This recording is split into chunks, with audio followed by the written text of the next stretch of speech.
What has 20 years of long-distance running taught me about the tenacity necessary to make an impact in politics and activism?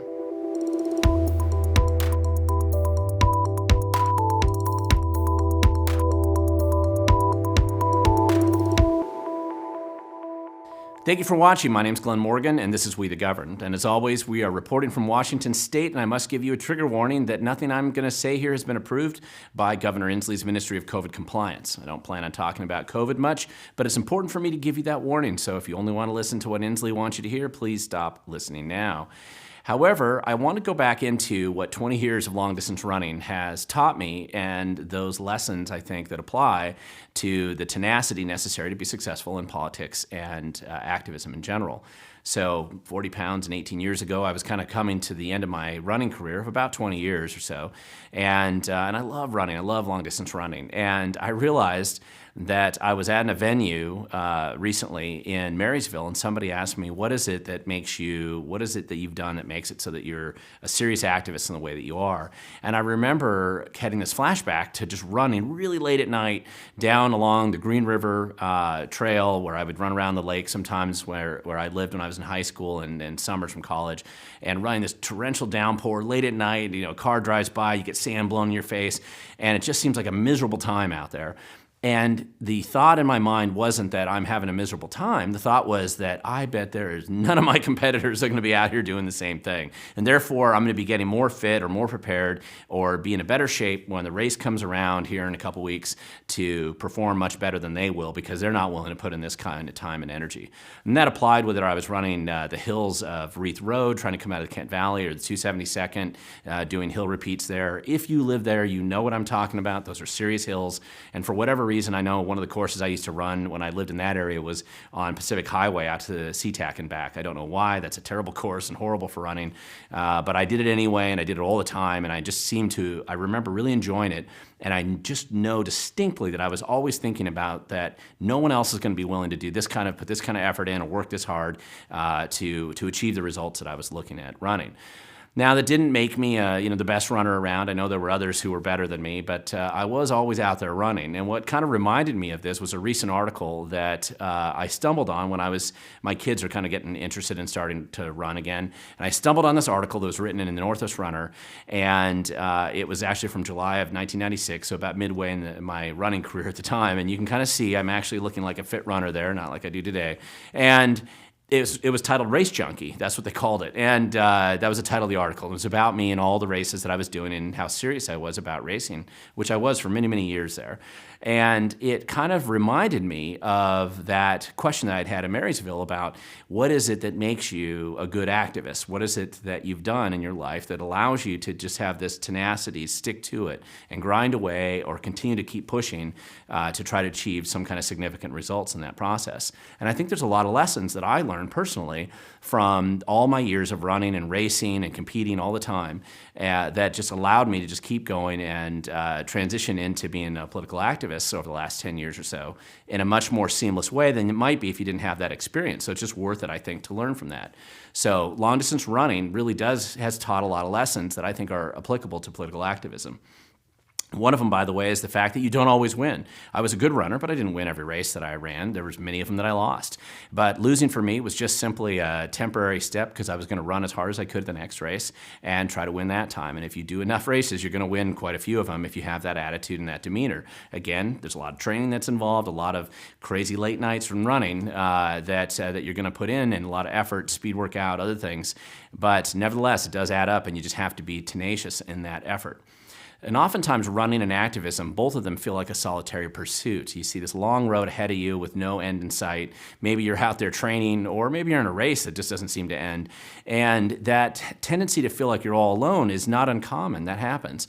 But I think it's important to remember that that does pass. At some point in time, you get to the end, or you achieve the result that you're working towards when you're doing these long, lonely sort of activities. So in activism, sometimes it could be like this. You feel like you're piled down with public records requests, and you don't even know when you're going to get to the bottom of it because there's just thousands of them there. I know I've had experiences where I've gotten over 100,000 emails or other types of financial records, and now suddenly I'm having to go through it all, and it just seems alone and an endless sort of fight. But you have to stay focused on it and grind away, because it's easy to be discouraged when the odds seem long and stacked against you, but by being tenacious and sticking to it, you're much more likely to have a positive outcome and a positive result. And even though you're running on that, long forest, seems like it's in the dead of winter and you're not getting anywhere fast, nevertheless, you will find breakthroughs that occur if you're willing to just keep grinding away and sticking to it. I'll give you just a quick example of one that I just remember. I had this massive records request that I got from the Department of Ecology years ago, late 2013, early 2014 is what I remember. And Ted Sturdevant, who was currently at that time Chief of Staff for Governor Inslee, he had actually been the former Director of Ecology. And I wasn't looking specifically for his emails, I was looking for other things, but I stumbled on emails that he wrote where he actually called all Republicans, and this is an email he sent as the Director of Ecology, and he sent it to other employees there, and he called all Republicans a word that rhymes with truckers, but it starts with F. Not exactly the most professional correspondence that you could have. And he had some other questionable emails. So I thought, well, I wonder what he's saying at Governor Inslee's office. So I filed a records request with Governor Inslee directly, and this is when I worked at the Freedom Foundation. And I was requesting all the emails that Sturdevant sent out using various selections of profanity. I'm not going to repeat them right now. And Ted Sturdevant resigned 30 days later. In his resignation letter, he very much complained about the Public Records Act and how terrible it was to have transparency in government like that. So I just think, these are just unintended things that you stumble on when you're grinding away, doing the work as an activist, staying involved, staying engaged, and showing up. Just getting out there and making something happen and digging to get to the bottom of it. So when you feel like you're dealing with this massive pile of records from your school district, you're trying to figure out what kind of CRT training they're doing, or if you're trying to figure out what happened to the money that has vanished into the state coffers, it's going to feel sometimes endless and very dramatic, but nevertheless, when you get to the end, you will find something. I always encourage activists to be part of a team, and running, you can be part of a team as well. When I was a runner, I ran in high school for Thomas Jefferson High School. I ran in college for Columbia University out in New York City. And after college, I ran for various teams, Club Northwest and Team ASICS and a couple others. And it was nice to be on a team. Sometimes you put together relay teams, so you could do ski to sea or ridge to river race or hood to coast relay down in Portland. And being on a team was really fun and encouraging to your basic activity that you had. You want to be a faster runner and you want to uphold your team.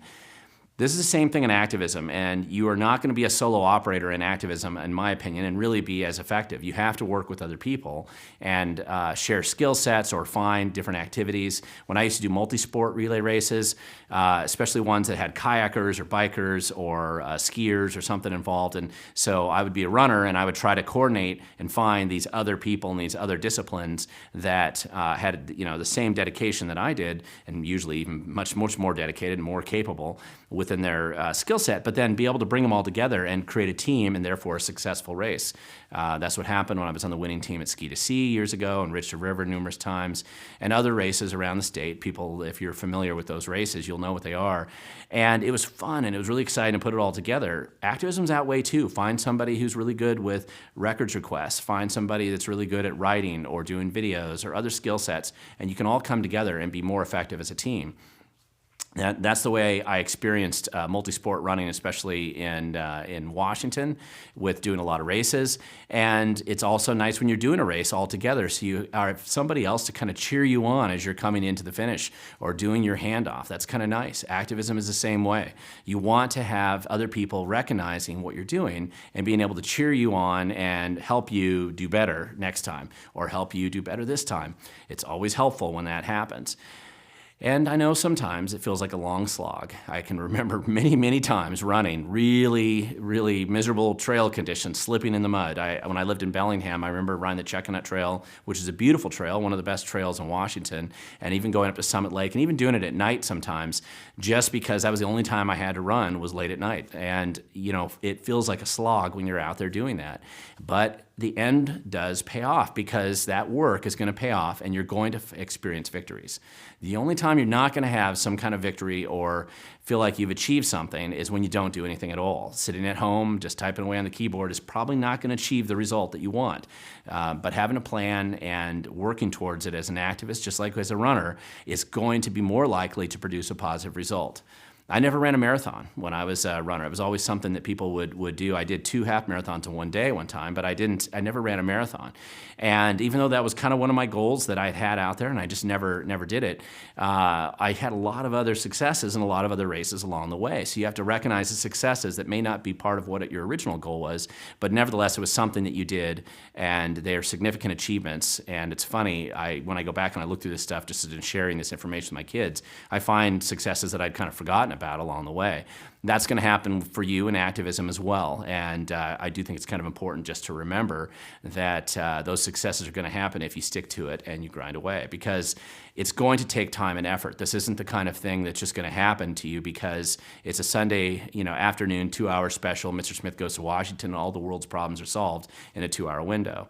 I do run into a lot of new activists who kind of think that something should be able to be solved tomorrow, right? And that it could happen right away. But that's not the reality in both politics and activism. When you're trying to make an impact and change, it's just going to take some time. And sometimes you're fumbling around initially and you aren't going in the right direction.